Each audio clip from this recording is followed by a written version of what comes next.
Sorry, could you check the team news? As it was, no fresh issues from Wednesday night. Jermaine Defoe won't make the weekend. He's got a calf issue, but should be back with us sometime next week, leading into Kilmarnock. But it's as it was from the last game. Besides that, in terms of the second part of your question, I've just found out literally 10 minutes ago we've had a notice of complaint over Kamar Roof. So yes, we have heard from him.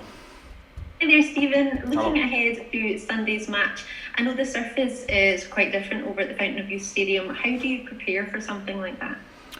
We just prepare like we do for every other game.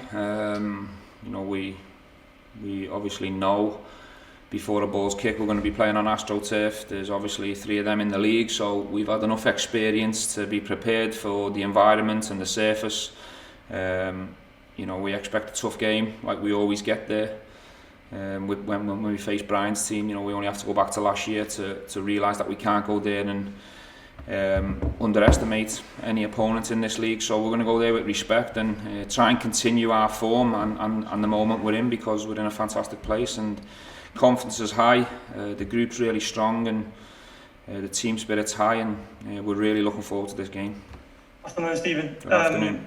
Just what your thought on the Scottish Cup? There's been some discussions that they may look to shove it this season. Would that be something that you would agree with, or are you very much hoping that it is sort of played this season? I very much hope it goes ahead and we can find room and time in the schedule to get it played. It's a massive competition, a competition we want to go and compete in and try and win. But at the same time, we obviously respect the situation, what we're in. We're all living through a pandemic and the COVID, and it's really challenging for the authorities in terms of the schedule. But hopefully now that they've moved some of the league games around, hopefully there's enough time to compete in that competition this season. If not, we might have to just force it into next season. Hi, Stephen. Hello.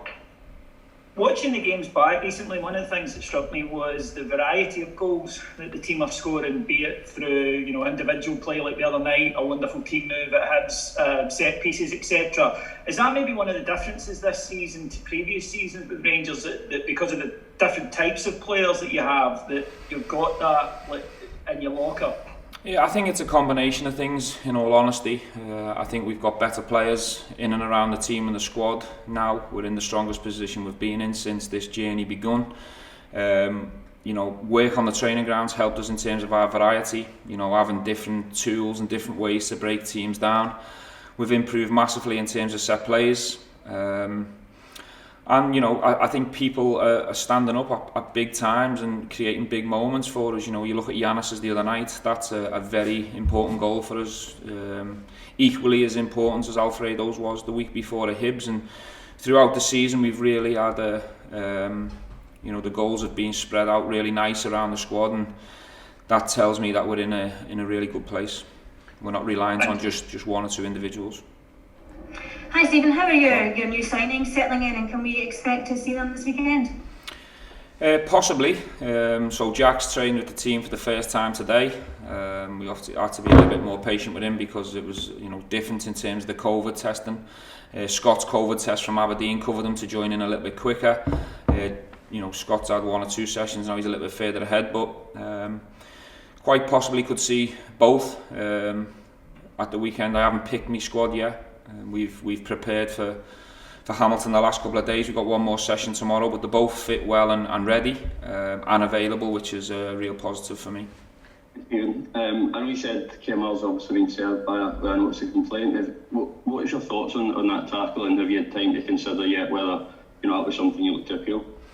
I haven't had time because the notice of complaint came through 10 minutes ago, which is quite frustrating because we've had 2 sessions to prepare for Hamilton, and he's been heavily involved in both sessions.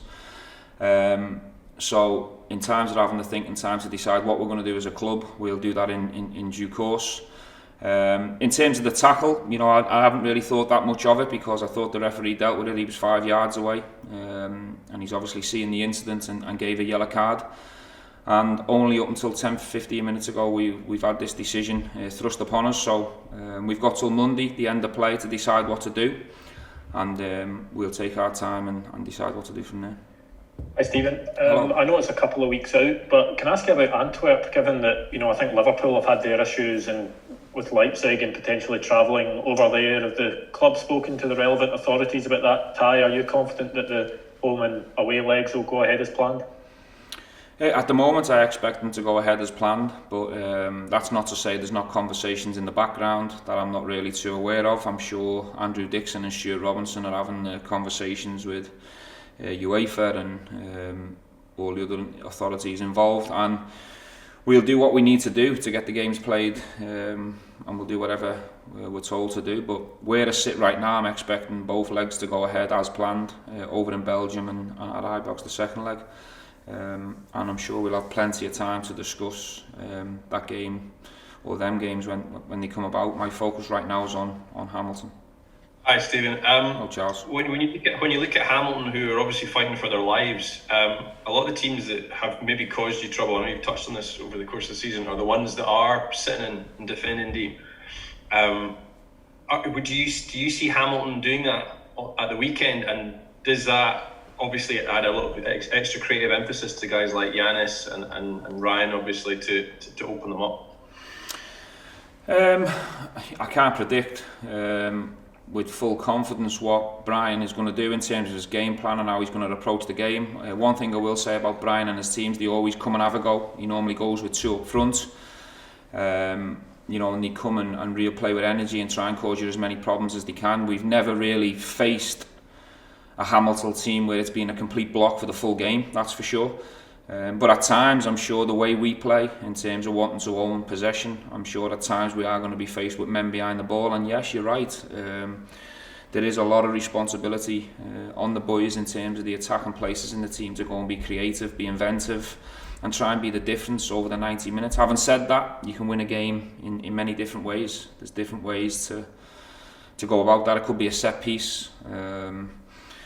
It could be, a direct play. We could go over it earlier. There's different ways to cause teams problem, and that's been my full focus, not necessarily what Hamilton are going to do, how we're going to go and take the game to Hamilton and try and be as creative as we can.